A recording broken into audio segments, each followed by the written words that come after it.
Assalamualaikum warahmatullahi wabarakatuh. Bismillahirrahmanirrahim. Alhamdulillahirabbil alamin. Allahumma shalli wa sallim ala sayyidina Muhammad al-fatih lima ukhliqa wal qadim lima sabaqa nasiril haq bil haq wal hadi ila siratikal mustaqim wa ala alihi wa sahbihi haqqa qadri wa miqdarihil azim.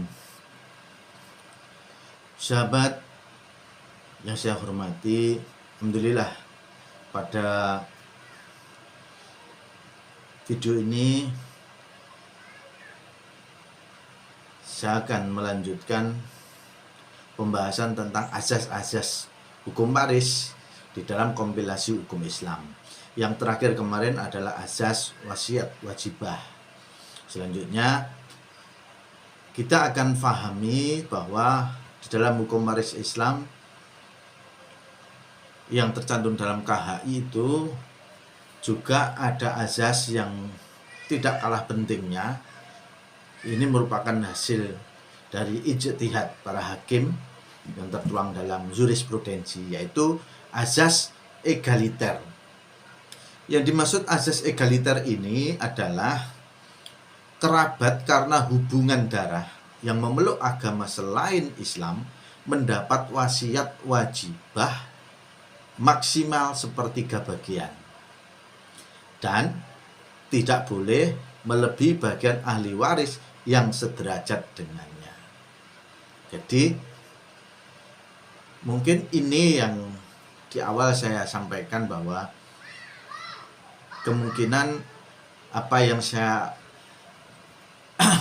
paparkan di sini akan ada perbedaan dengan kalau penjenengan pernah ngaji kepada Pak Ustadz atau Pak Yai, karena ini termasuk jurisprudensi. Jadi di dalam Al-Quran insya Allah ini tidak ada, karena intinya kalau hukum faraid itu orang non muslim itu tidak mewaris maupun tidak diwaris oleh orang muslim. Jadi misalnya begini, ada ayah ini beragama Islam, kemudian punya anak 3. Di antara 3 ini yang satu menikah dengan orang non muslim, akhirnya dalam perkembangannya dia juga menjadi murtad mengikuti suaminya misalnya. Nah, ketika si ayah ini meninggal dunia, maka sebetulnya si anak itu tadi yang murtad itu tadi keluar dari agama Islam menjadi non muslim itu tadi sudah bukan lagi ahli waris. Karena pengertian ahli waris seperti yang saya paparkan di depan, bahwa menurut pasal 171 huruf C, ahli waris adalah seorang yang memiliki hubungan darah. Nah, dalam hal ini berarti masih masuk hubungan darahnya, atau hubungan perkawinan yang beragama Islam dan tidak terhalang menurut hukum untuk menjadi ahli waris. Yang agama Islamnya ini yang dia tidak bisa memenuhi unsur, salah satu unsur bisa ditetapkan sebagai ahli waris ini. Nah, inilah kadangan yang kembali yang saya sampaikan seperti kemarin, itu mengusik dalam tanda petik rasa keadilan. Memang di dalam Islam itu sangat menghargai nasab. Nasab itu sangat dihargai sekali. Sangat penting di dalam Islam itu. Tetapi keislaman seseorang itu justru jauh lebih penting. Jauh lebih penting. Karenanya ketika seorang sudah murtad keluar dari agama Islam, maka menurut hukum faraid tidak bisa ditetapkan sebagai ahli waris.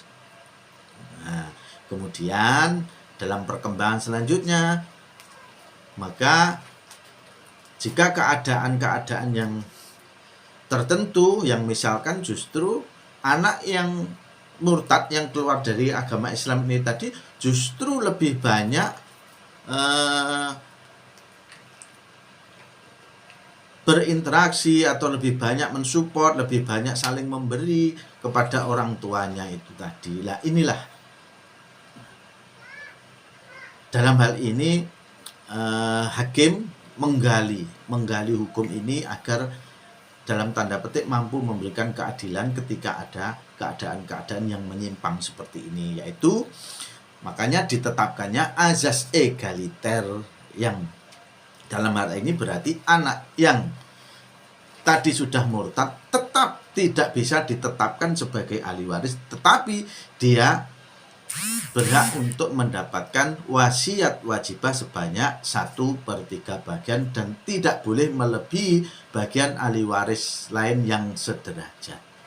Nah, dengan demikian sebetulnya kalau kita mengikuti video yang kemarin, maka ada 2 golongan yang mendapatkan wasiat wajibah. Yang pertama adalah anak angkat. Dia tidak punya hubungan darah, tapi dia mendapatkan wasiat wajibah secara ex officio dari pengadilan agama maupun dari mahkamah syariah. Yang kedua adalah dengan menganut azas egaliter, maka orang yang memiliki hubungan darah, kerabat yang memiliki hubungan darah, tetapi tidak memenuhi syarat untuk ditetapkan sebagai ahli waris, dia juga diberikan wasiat wajibah sebanyak-banyaknya 1/3 bagian dan tidak boleh melebihi bagian ahli waris yang sederajat lainnya.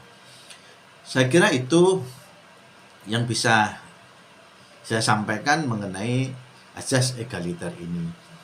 Terima kasih saya sampaikan bagi sahabat-sahabat yang sudah subscribe, mudah-mudahan semua ini membawa manfaat untuk kita semua, dan bagi yang belum, mohon dapatnya berkenan untuk menekan tombol subscribe dan kemudian tekan tombol lonceng agar panjenengan semua bisa mengikuti video-video yang kami upload berikutnya. Akhirnya saya menyampaikan permohonan maaf yang sebesar-besarnya apabila dalam pemaparan saya, dalam legal opini pendapat hukum saya ini ada kesalahannya, karena kesalahan tersebut adalah semata-mata kebodohan saya. Sedangkan apabila ada benarnya, maka itu semata-mata karena rahmatnya Allah Subhanahu wa taala. Akhirul kalam, assalamualaikum warahmatullahi wabarakatuh.